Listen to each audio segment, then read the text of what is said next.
Hi, I am Joel Dubois, and this is Introduction to Counseling.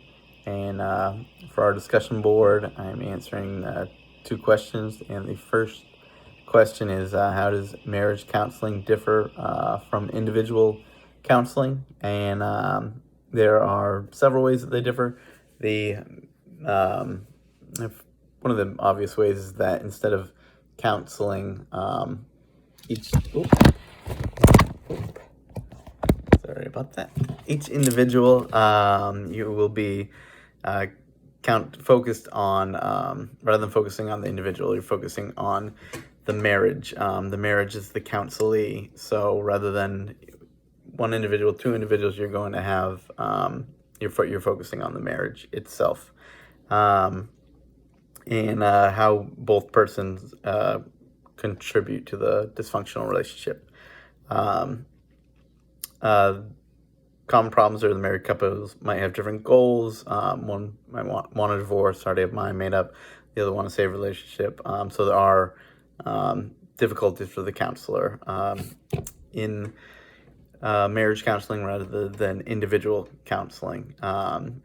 If the marriage is determined to be unsalvageable, the counselor will usually stay with one of them, and the other one will move to another counselor in order so they can go through the grieving process, and from there, hopefully grieve and kind of move forward in a positive direction. And then forgiveness is very important in this as well, towards the after they grieve the loss and move to the future, and then forgive.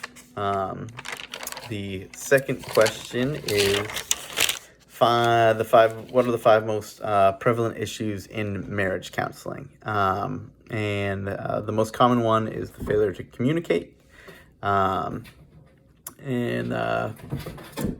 there are more ways to communicate than just talking and listening. Those are obviously really important, but body language, tone, the type of day the person had, all these things kind of go into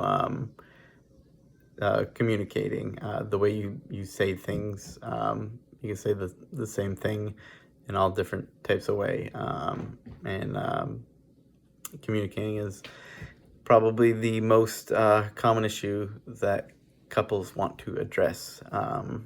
And also triangles. This is when a third party enters other than the husband or wife. A good example that was brought up was having a baby, and the mother and the child bond.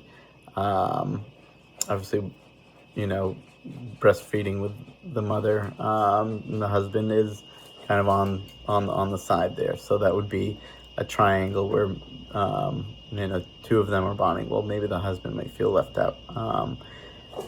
And with the triangle, there's also problems with intimacy, and that intimacy can look different for different people. So finding that common ground to what is intimacy to you is important. But there is sexual, emotional, and physical intimacy, and something important to a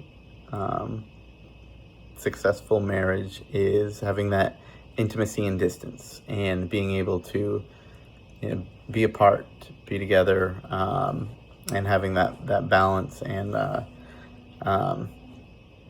with not finding that balance can cause dysfunction, and can lead to trying to find needs being met elsewhere, which could also fall back into that triangle area. And then there is also dysfunctional power arrangements, where one person is exercising more control, and that can look different if it's just being controlling in decision making, controlling money, the finances, the decision making, and just one person having more power than the other. And then the final subject, or the final issue, would be sex. And it says not to make it routine. It's important to have a good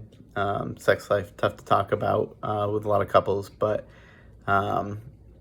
having that, well, good communication, good sex is one of the 5 issues that bring people to marriage counseling.